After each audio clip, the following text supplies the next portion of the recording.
Chers amis, nous célébrons aujourd'hui une fête importante pour les croyants, car c'est la fête du souffle et de l'énergie, de la dynamique face à l'inertie, du possible de Dieu sur l'impossible de ce monde.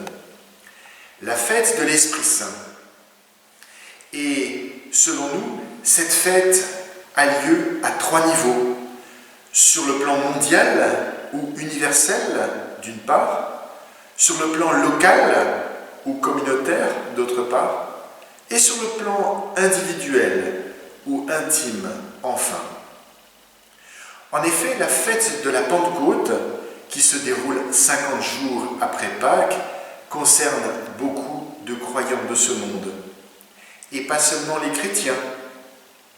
Les Juifs également, qui 50 jours après la Pâque juive se souviennent du moment de Dieu, où une dynamique nouvelle à son peuple est donnée dans le désert du Sinaï à travers le don de la loi ou Torah. C'est la fête de Shavuot. Nos amis juifs se réjouissent de se savoir accompagnés par des repères de vie qui permettent de vivre en paix avec Dieu, en paix avec les hommes. Quant à nous, chrétiens, nous fêtons à la Pentecôte la naissance de l'Église, devenue peuple de Dieu par la venue de l'Esprit Saint, donné aux disciples sous forme de langue de feu il y a 2000 ans. Et nous nous réjouissons de savoir que nous appartenons à la grande famille de Jésus, à Berlin ou à Béziers, à Téhéran ou à Montréal. C'est grâce à cette dynamique de l'Esprit Saint qu'il est aujourd'hui possible que des étudiants se sentent accueillis comme chez eux, à la maison Fowler au Caire ou à la paroisse protestante de Dunkerque, ou aussi qu'ils puissent recevoir des gâteaux ou des légumes ici à Strasbourg ou plus loin dans le pays de Wissembourg. La dynamique de l'Esprit Saint nous fait tisser des liens et c'est pour cela qu'il est important de réécouter les célèbres textes de la Pentecôte. Il nous rappelle que malgré nos différences culturelles, sociales, générationnelles, nous sommes unis, renouvelés, encouragés par le même esprit de paix. Ces textes de la Pentecôte nous donnent envie de prier ensemble notre Dieu afin que son esprit nous accompagne aujourd'hui, demain et éternellement, afin que nous vivions en paix avec lui et en paix avec la terre habitée. Si cette fête est importante pour nous qui formons l'Église du Christ, cette fête de la venue de l'Esprit Saint est aussi essentielle pour chacune de nos petites communautés, ici et là. Car nos communautés ressemblent un peu à cette communauté des premiers apôtres qui étaient réunis dans un même lieu décrit par le livre des Actes. Tendus entre l'expérience de la communauté fragile, enfermée dans une maison et vouée au silence, et l'expérience extraordinaire de la Pentecôte où les portes s'ouvrent, où tous arrivent à s'exprimer et à se comprendre. Ces dernières semaines, nous avons subi tous une expérience un peu similaire. Nous étions cloîtrés chez nous. Nous n'avions pas le droit de nous réunir. Nous nous interrogions sur notre avenir. Pourtant, malgré cela, il s'est passé des choses extraordinaires. Des initiatives de culte en ligne ont été imaginées. Des méditations et des messages d'encouragement ont été partagés. Des signes d'espérance ont été affichés aux fenêtres.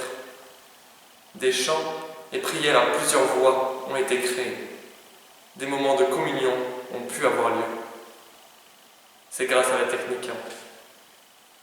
Cependant, l'envie et l'énergie rendant possible ces initiatives viennent d'ailleurs. C'est l'esprit de Pentecôte qui transforme l'ordinaire de la vie quotidienne en moments extraordinaires. À Pentecôte, nous célébrons le Dieu présent. Nous confessons que Dieu donne sa force, que Dieu, pourtant invisible, nous accompagne. Au cœur de notre monde, qui souvent se moque de Dieu parce qu'invisible, cette fête peut donc nous encourager sur le plan communautaire, parce qu'elle nous rappelle que Dieu ne néglige pas notre manque de repères dans notre quête spirituelle. Il veut être à nos côtés par son esprit. Au cœur de notre monde, où nous voyons plus nos peines que nos joies, cette fête de la Pentecôte nous redonne à espérer et à recréer, parce que nous nous rappelons que nous ne sommes pas seuls. Dieu veut nous soutenir. Dieu peut refaire du neuf, rassembler les vies en morceaux ou en miettes, pour leur redonner vigueur par son esprit. Cette conviction communautaire peut enfin nous interpeller individuellement. Et nous terminerons par là. Elle nous permet de nous demander, chacune, chacun, quelle est la place que nous donnons à l'Esprit Saint dans notre vie. Profitons de ce temps de la Pentecôte pour nous laisser guider par l'Esprit de Dieu. Comment faire? Premier pas, en prenant le temps de le redécouvrir. Souvent, nous parlons de Dieu le Père, de Jésus le Fils, mais l'Esprit Saint, le connaissons-nous? Redécouvrons-nous suffisamment le Consolateur que le Père a promis d'envoyer pour ne pas nous laisser orphelins? L'Esprit Saint est une présence qui peut nous consoler, nous conseiller, nous donner la paix. Et puis, deuxième pas, demandons le Saint-Esprit. Désirons-le, donnons-lui une place dans notre prière. Et si nous demandons son accompagnement, laissons-le agir dans notre vie. Acceptons de ne plus avoir forcément à décider seul, mais que Dieu, par son esprit, nous guide dans nos orientations, tout en croyant à la possibilité de son action, car l'esprit agit dans notre vie. Et enfin, troisième pas, relisons notre vie à la lumière de l'Esprit, comme nous venons de le faire sur le plan communautaire ou sur le plan de la terre habitée. C'est vrai, l'Esprit ne se voit pas, il est insaisissable, mais nous pouvons le percevoir dans nos histoires collectives ou personnelles, en discernant sa présence concrète au sein des événements. Là où il passe, l'Esprit donne paix et joie. Prenons le temps de connaître les marques de l'Esprit dans notre vie. Oui, redécouvrons le Saint-Esprit, désirons-le, relisons notre vie à sa lumière. Amen.